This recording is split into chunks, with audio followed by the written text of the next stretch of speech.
মোবাইলের wifi on করে wifi আইকনের উপর প্রেস করে ধরে রাখি। ট্যাপ টু শেয়ার পাসওয়ার্ড এর উপর ক্লিক করি। যে কিউআর কোড শো করছে তার স্ক্রিনশট নিয়ে নেই।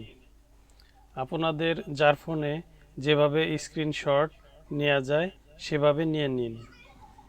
এখন আমরা প্লে স্টোরে গিয়ে একটি অ্যাপ ডাউনলোড করব। প্লে স্টোরে সার্চ বারে গিয়ে লিখি QR code scanner gamma play. এই অ্যাপটির ব্যবহার অতি সহজ, কোনো লগইন এর ঝামেলা নেই।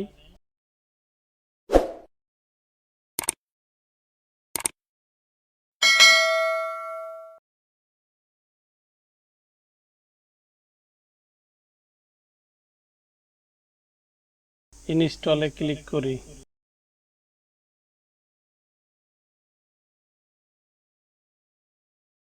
ওপেন এ ক্লিক করি।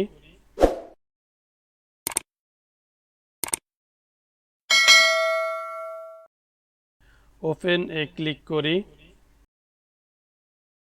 এখানে ক্যামেরার মাধ্যমে কিউআর কোড স্ক্যান অপশন দেখাচ্ছে। এটি করতে হলে আরেকটি ফোন দরকার হবে। আমরা এখান থেকেও অন্য ফোনের কিউআর কোড স্ক্যান করে পাসওয়ার্ড দেখতে পারি, কিন্তু আমরা তা করব না।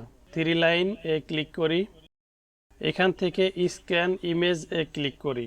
গ্যালারিতে ক্লিক করি। আমরা যে কিউআর কোডের স্ক্রিনশট নিয়েছিলাম সেটি এটিতে ক্লিক করি। দেখুন পাসওয়ার্ড শো করছে। ভিডিওটি ভালো লাগলে চ্যানেলটি সাবস্ক্রাইব করুন। ধন্যবাদ।